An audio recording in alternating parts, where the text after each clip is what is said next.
All right, Kyle. So there is a new thorn in the side of the Colorado Avalanche for the next, we'll say 15 years, maybe plus. And he goes by the name of Connor Bedard.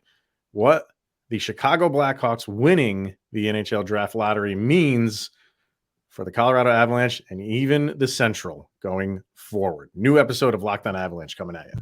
You're Locked On Avalanche, your daily podcast on the Colorado Avalanche. Part of the Locked On Podcast Network, your team every day.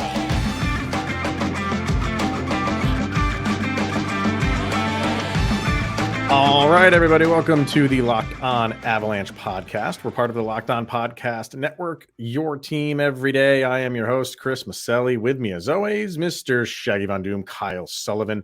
Thank you for tuning in, making it your first listen of the day. That's always appreciated. Make sure to follow us on our social media channels, LOPN_Avalanche on Twitter, Locked On Avalanche on Instagram. Questions, comments, concerns, and opinions to lockedonavalanche@gmail.com, and follow us on our YouTube channel over on YouTube. Hit subscribe, get notified when a new show goes live, and why not subscribe to our subtext? Link to that in the show notes below. Subscribe, and you can chat with Kyle and I one-on-one. All right, so we will get to the negatives of the season. We did the positives yesterday, so today we will do the negatives. We will get to our first grade of the season with Beau Byram. But we were going to cover the Connor Bedard sweepstakes anyway. And full disclosure, when we were earlier in the day, when we were kind of setting up this episode, we're like, oh, we'll do that in the third segment, just because it's a big deal, right? This is like the biggest kind of draft lottery probably since McDavid.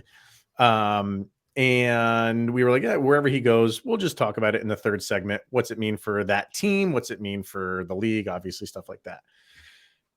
And then the draft lottery happens, and he goes to a Central Division rival in the Chicago Blackhawks. So that got bumped up to right now. And we're going to talk about that for a little bit first. So, yeah, if you didn't watch, the Blackhawks had the third best odds to win the Bedard sweepstakes, which have been going on for the better part of 3 years now. People have been waiting for this moment for, about 3 years, because that's how good this guy is. And it's a big deal that he's just finally going to be in the league. And you just heard all season long, all these teams that are not doing well, you always say, well, you're not doing well this year, but you're setting yourself up for possibly getting Connor Bedard. And the Blackhawks had the third best odds, and they end up winning it, leapfrogging Columbus and Anaheim, who had the best odds. What do you think, man? Like, it's gonna be fun just to watch this kid play. But now that he's with Chicago, a division rival, takes on a whole different meaning for the Avalanche. I initially was buying into this Connor Bedard like super stardom, super hype. Mm-hmm. But again, you also, with him falling to Chicago, it's a wait and see. With teams like Columbus and Anaheim, you could see the potential that would be around him. Mm-hmm. They're basically going to have to literally build a team around Connor Bedard. Sure. Yeah. And I understand, like, Bedard's this big, sexy name, but this is not to dirt on you, my friend. Like, you know, I love you and everything, but Alexis Lafreniere was another big name that everybody said, oh, the Rangers, go ahead and give them the cup. Like, this is exactly what you want to see. And Lafreniere has been healthy scratched a couple times on the road to the playoffs. And you want to see what Bedard does. Yes, you've seen everything, what he's done in the queue, what he's done on his way up. And now in Chicago, without Patty Kane there, with Taves retiring, you want that leadership. You can't just give the kid the keys to an original six team, original six in quotations. And then, you know me too well. Oh, yes, I do. Yeah. And it's a wait and see. Yes, it's exciting, but also you're confident in what a team also with some number one draft picks that comprise their roster and the burgundy and blue, what they can do in teaching him a thing or two. Yeah. It's not a wait and see on if he's going to be good. I think this is as much of a slam dunk as this kid's going to be a star as you will ever get. And I'm like, yeah, the Lafreniere thing, like, yeah, and people can say like, oh, they got that wrong, but he was a consensus number one. Yeah. And he's still only 21, 22 years old. You can mold that. Is he what he was expected to be? No. But you can't compare these two, right? Because in the WHL right now, Lafreniere did not have, I got Bedard's stats. He did not have in 57 games, 71 goals and 72 assists for 143 points. Mm-hmm. That's 2.5 points a game. That is Gretzky level, right? Well, so go ahead. It's funny you bring up the Gretzky name. And I'm not saying he's going to be Wayne Gretzky, by the way. Please don't. No. I get that, but like the last time this kind of hype was around a player coming into the league was traded for Peter Forsberg. The Eric Lindros. Well, no, I mean, there's been hype since then. But you had the Connor McDavid, but right. This was like one Alex of those Ovechkin and Sidney Crosby. Like you've had hype for players. But go ahead. But this feels like Lindros. How so? It's been that wait and see where moves are made. Like, just wait. He's going to change this organization. He's putting up gaudy numbers. You can't wait to see what he's going to do. Yes, you understand what he's done in his sample size getting to the show. But when it comes, look, we're Locked On Avalanche here. We just spent yesterday talking about the injuries that set us back from achieving what we want. You don't know what he's going to do in an 82-game season. Again, like I mentioned, you don't have the firepower on that Chicago Blackhawks team like you used to have. Mm-hmm. He's going to be out there fending on his own in a central division with the Avalanche, right? And a lot of other physical teams that would love to show up the number one draft pick, the whole tank for Bedard thing. What better way than keeping him scoreless, which the Avalanche do to Connor McDavid, a former number one, all the time.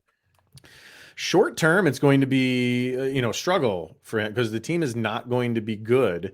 But honestly, we don't know how short that's going to last, because now are they a destination for free agents now? You see that and you're like, okay, like I want to join that. I want to play with that guy. Maybe it doesn't happen in year one, but maybe after a year or two, and people see the skill that this guy has and what he can do on the ice, that might be attractive to free agents.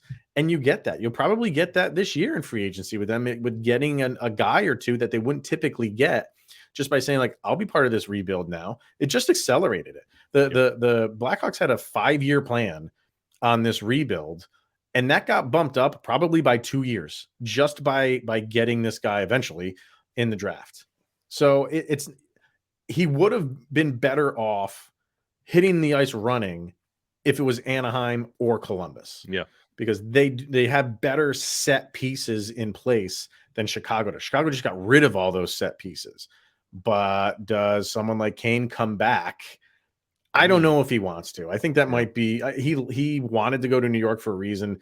I don't think he leaves there. I kind of feel like he was settling in there. I feel like he's not happy with how he played. I think he wants to remain there. And they are the Rangers are a team that is going to be better than the Blackhawks and compete. I don't think he wants to go back to Chicago because they're not going to, and assuming they're not going to really like bring in all of these free agents this year, they're going to go through some growing pains, but it's not going to be because of Bedard. Like he is that type.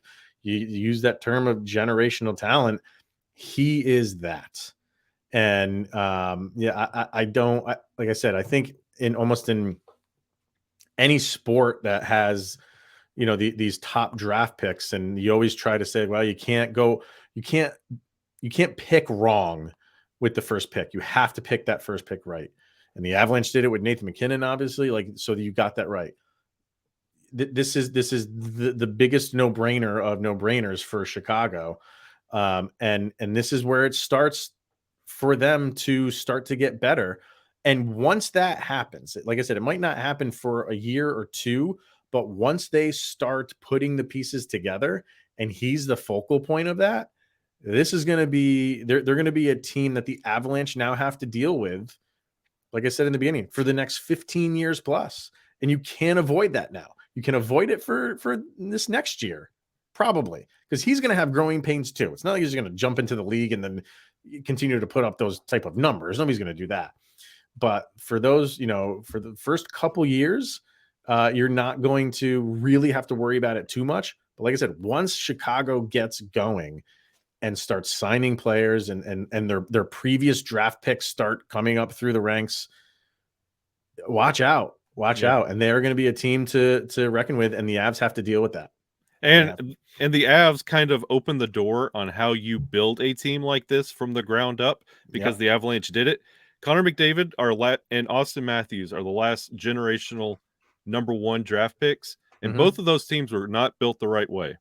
You could tell because Connor McDavid and Austin Matthews have still not hoisted the Stanley Cup, and it doesn't look like it's going to happen for a little while, because just having that set focal point and building a team around it, it's not enough. You have to have weapons to work with, not around. And that's what separates Colorado from Toronto and Edmonton. Yeah.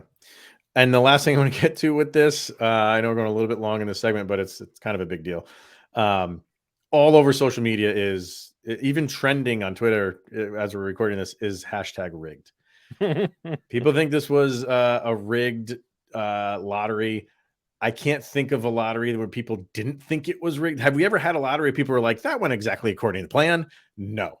It happens every single year. There's a fan base who feels slighted. And with the Kevin Weeks thing that happened before they went to commercial break, he announces that the Blue Jackets dropped down to third. People like, it's recorded. It didn't happen live. They screwed up by playing that recorded audio before they went to break, and you heard it when it was presented live. I don't like. Do you really think, like, after every tile that was flipped, Kevin Weeks had like an Johnny on the spot summary of that team when they picked at that position? You think he was coming up with that on the fly? No, it's because he knew, like, there's certain people that already know, and he was one of them, and they had it all scripted out. And it was a goof by whoever's in the control room hitting that button that he shouldn't have hit.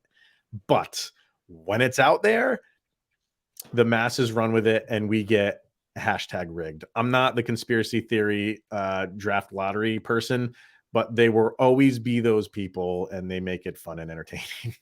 You can't assume the league is smart enough to rig a draft lottery when they can't determine what's a suspendable hit, put on an outdoor game, goalie interference. And yeah. Without the ice melting, you're putting too much stock in the league. Yeah. What they did last year, I think, and maybe they'll do it again this year, is after it was presented on television, they came out with a video with like the behind the scenes video of them pulling the ping pong balls. So they should do that. They absolutely should do that. And then that still won't put a lot of it to bed, but it's like, here it is. Like, this is the raw footage of us, of the ping pong balls coming up. And that's what we got. I hope they do that. Maybe, as we're recording this, maybe tomorrow, sometimes that they will release that, but they definitely should.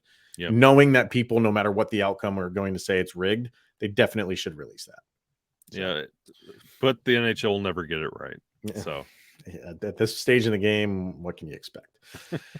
All right. We are going to get to Beau Byram and his season grade, and also not just from Kyle and I, from the social media the poll that we put this up to, which we'll do that for every one of these players.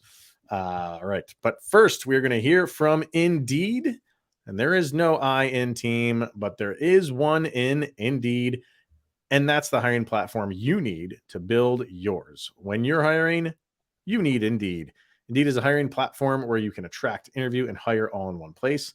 Instead of spending hours on multiple job sites searching for candidates with the right skills, Indeed's a powerful hiring platform that can help you do it all. They streamline hiring with powerful tools that find you matched candidates.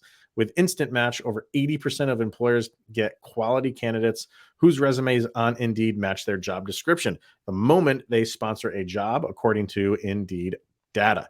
So you can start hiring now with a $75 sponsored job credit to upgrade your job post at Indeed.com/locked on. The offer is good for a limited time, so claim your $75 credit now at Indeed.com/locked on. That's Indeed.com/locked on. Terms and conditions apply. If you need to hire, then you need Indeed. All right, let's get to our first season grade of the season. And we do these alphabetical by last name. So I'm going to bring, if you're watching on YouTube, there you go. I got a nice fresh little graphic for you up there. And how I broke that down was, you have my grade, Kyle's grade, the YouTube grade, Twitter, and Instagram. And it's B's across the board, except for me. Hi. So on YouTube, you got 70% of the vote was a B. I can't do pluses and minuses on the social medias. They just allow you so many fields for the polls. So it's just a flat A, B, C, D, or F. So YouTube, 70% said B, 69% said B on Twitter. Nice. And then 64% said B on Instagram. And if you're, like I said, if you're watching on YouTube, you can see that. Kyle, you went with the B+. That's right. How so? How'd you come up with that grade? Well, I mean, you can see if you're watching on YouTube, you can see the games played. I mean, 49 games. That's not a full season. Yep. And that is including playoffs, by the way. 49. Yeah, games, it's definitely not a full season. Injuries definitely plagued Beau Byram, but when he hit the ice, he wasn't just good, he was a force. There were a couple games that we said, wow, Beau's really flying out there. Beau is making a statement, and he's not a liability.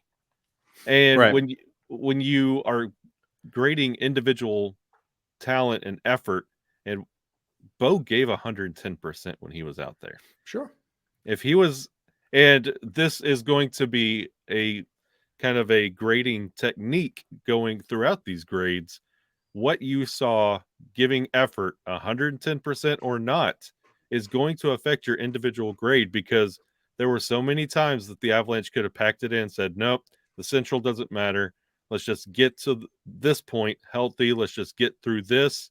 No, Beau, when he hit the ice, he was out there and he contributed.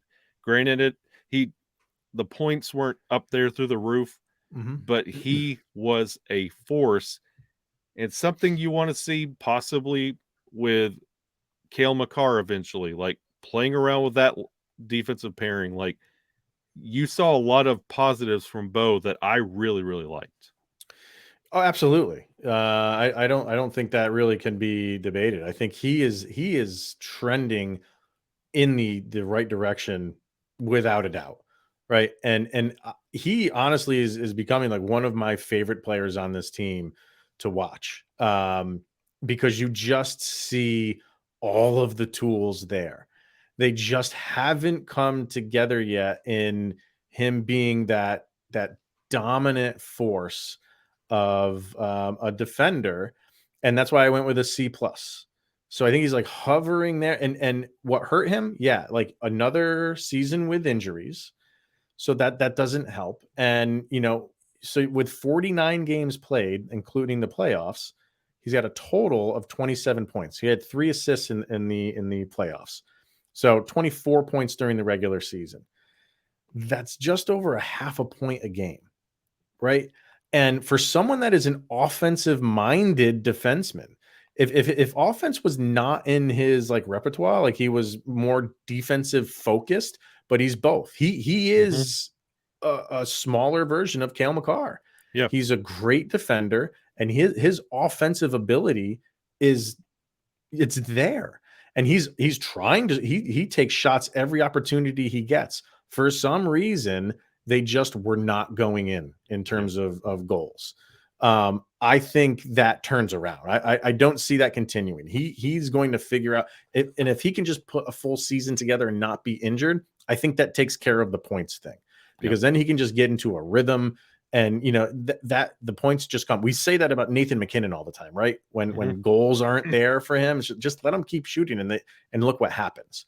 And I think for Byram, if it all starts with staying healthy, and the more games he plays, the more he can just roll on the offensive side of things.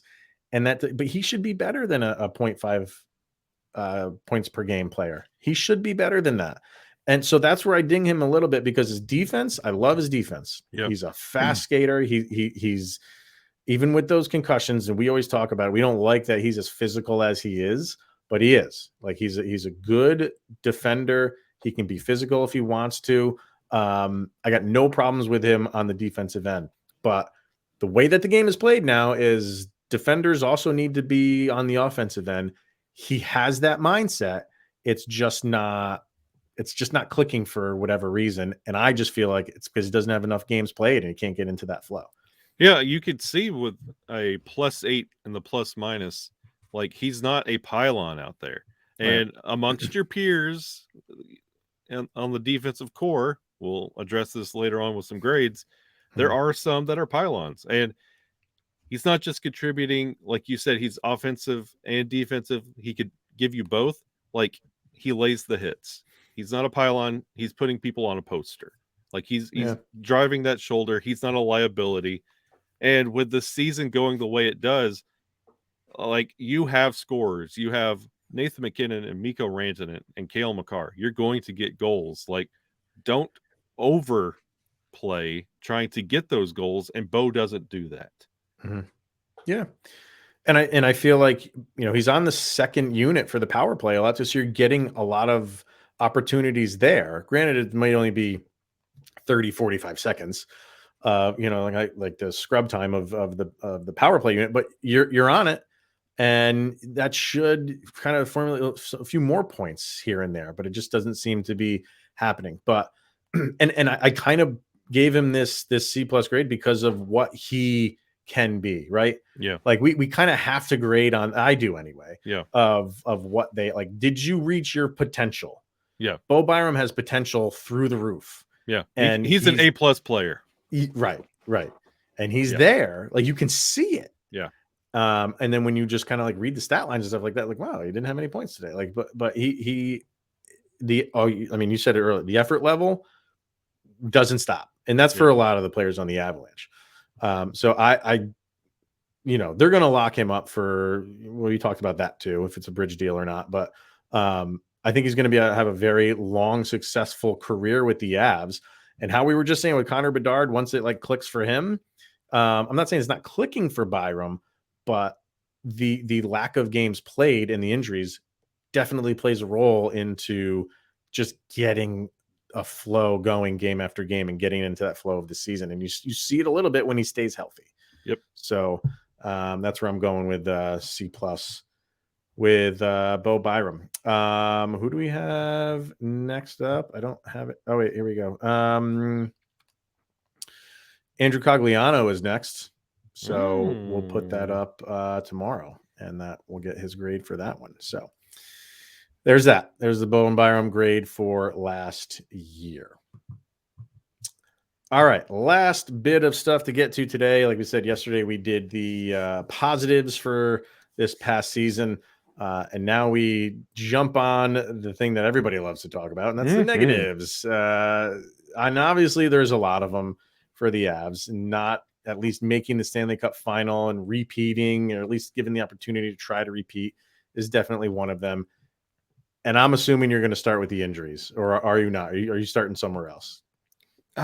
It's kind of a product of the injuries. Mm-hmm. And the thing that really sticks out to me was Bednar's comments about Alex Newhook. We're giving him the 2C until he plays his way out of it. Yeah. And the inability for everyone not on that top line to make a name for themselves and to step up and really rise to the moment and really help out the team. It really showed up in the playoffs, the invisibility of lines 2 through 4, and nobody wanting to step up and contribute. that was one of the biggest negatives that we talked about all year long until we were blue in the face about the Stanley Cup winning Avalanche team. This depth is incredible. You get effort from everybody on the roster. Like, you did not get that this season. It was, if Nathan McKinnon and Mikko were not piling it on, we were talking about random occurrences. There was no consistency. No, and you know, with the Newhook thing, you're gonna hear a lot about that over this offseason. And I know there's some people out there who's like, oh yeah, we had back-to-back 30-point seasons. But take a look at it, because last year he had 33 points in 71 games. So he missed 11 games. This year he played all 82 games and had 3 less points. So that's not a step forward, right? Like you played in a full season and had less points. And we're talking 30-point season, y'all. 82 game season, like 30-point season. Like, for someone who was expected to, or given the keys to the 2C. Yeah. So no, like, and I am not, if you listen to a lot of, our everydayers who listen, you know that I'm behind Alex Newhook. I am not in there's that section of Avalanche fans who are like, don't even sign him, get rid of him. No, he's young. He's a prospect. You still work with him. It's like just what we were saying with Beau Byram, you can see the talent there. You see it with Alex Newhook. It's on a much less level. It's just not connecting for him. But you have to put your faith in guys like Jared Bednar, who we were over the moon about yesterday, and how he's not in the Jack Adams conversation because of his coaching. Let Jared Bednar try to coach this kid up to maybe that 2C role at some point in the future. Maybe that's a pipe dream, but who knows? But no, like he did not have a good season. That, like, he had a step back season. I think the 2C and Alex Newhook, aside from the injury side of things, is kind of like the glaring negative, if you ask me, of the F season. Yeah, and to the negatives there, I don't want to just sit here and dump on Newhook because it is one of my favorite pastimes. I'm not one of those that say, let's get rid of him, but I'm not in your camp. I'm right in the middle. Mm-hmm. But I mean, we gave the opportunity, we gave the keys, we gave the opportunity to Martin Kaut. And where is he now? Yeah. He's in San Jose. And you know what I find funny, man, like, is, like, we were just talking about, like, Alex Lafreniere, right? Mm-hmm. And I've seen there was somebody who posted, I think that follows the Rangers, saying like him and Capo Caco could be cap casualties for the Rangers. Yeah. And everybody, I shouldn't say everybody, a lot of people on social media are like, go get Alex Lafreniere. And I'm like, so a guy that's not doing well in New York, you want him because you think you can mold him, but you have a guy in Alex Newhook who's not doing well, and we want to give up on him. Yeah. Do you see how that just does not fantastic fit? Point, my friend. It doesn't fit. Yeah. It doesn't. You just can't go pluck this other guy who's not doing well on another team and thinks he can do well for you. You have a guy. He's not done well. Get behind him. Why are you getting behind a guy that's not even on your team right now? Yeah. Doesn't make sense to me. We tried with Galchenyuk too. You brought him, and there were times where he looked okay, right? When he went down to Loveland, he played there for a handful of time. They brought him back up, and he looked okay. I'm not saying he looked good. He looked okay, but that, the injuries was. I've never seen anything like this in my life following the Avs, and really any team in just hockey. For I can't remember a time it went like this. And we kind of joked in the beginning of the season, when they said Landeskog was not going to be starting the year and it's probably going to look in like 12 weeks. We were joking like, oh, what's an Avalanche season without some injuries? Because we're used to some injuries, not all the injuries. This was you have to laugh it off. It was laughable at how many injuries. And when someone came back, someone went out. Yep. And that just happened for the entirety of the season, maybe save for like the last 3 weeks in the end of March and early April. But it hurt the team, obviously. And we're already starting off next season, maybe without Landeskog starting. So here we go again. We can already throw that hat into the ring for next year. Yeah, I was just laughing. You were saying that, and I was like, we used to have a Landy counter, and then it became it was like, this is just tracking the day. It's called a calendar. Yeah, it's called May. Yes, this is May. This is the month of May. Every May, all 31 days, it's without Landy. So yeah, I mean, I think that the main negatives to see individually, Alex Newhook, the injuries and the depth. Yeah, the depth just was not there for the Avs, and the difference between that Stanley Cup run that they had and this year was so noticeable in the depth. Yep. Because last year you were rolling 4 lines like it was nobody's business, and no matter what line was out there, you felt pretty comfortable. And for this year was not the case. So you would like to see some guys step up. You wanted to see Alex Newhook step up. You wanted to see Ben Myers step up a little bit. And how I'm saying, like, Beau Byram struggled to just connect with points. So did he. So you wanted guys like that to kind of like take that next step because you needed it. You needed it this year. And I get it. It's tough. It's not an easy thing to do. And you don't give up on those guys, but it just didn't happen this year.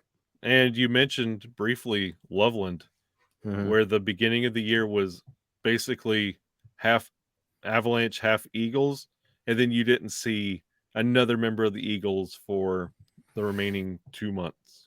So what does the confidence look like in Loveland, and what does the future look like for those prospects coming up and coming through Loveland? It's also something you want to look at, especially when training camp rolls around. Yes, because there's going to be a lot of them there. Yep. And they're going to be given more opportunities next year than they likely ever have. Some of these guys that we've been talking about a lot, they might be thrown to the fire depending on how the offseason goes for the Avs in this cap situation. If they can't figure it out, you're going to have guys like your Foodies and Olausens that are just going to like, hey, we need you. Yep. You're going to get thrown into the fire. So we shall see. All right, that's going to wrap it up for today, everybody. Thank you for tuning in, making it your first listen. Follow us on socials so you can get in on those voting for the grades, I should say. So Andrew Cogliano is next. All right, for Mr. Shaggy Von Doom, Kyle Sullivan, I am Chris Maselli. This is the Locked On Avalanche podcast.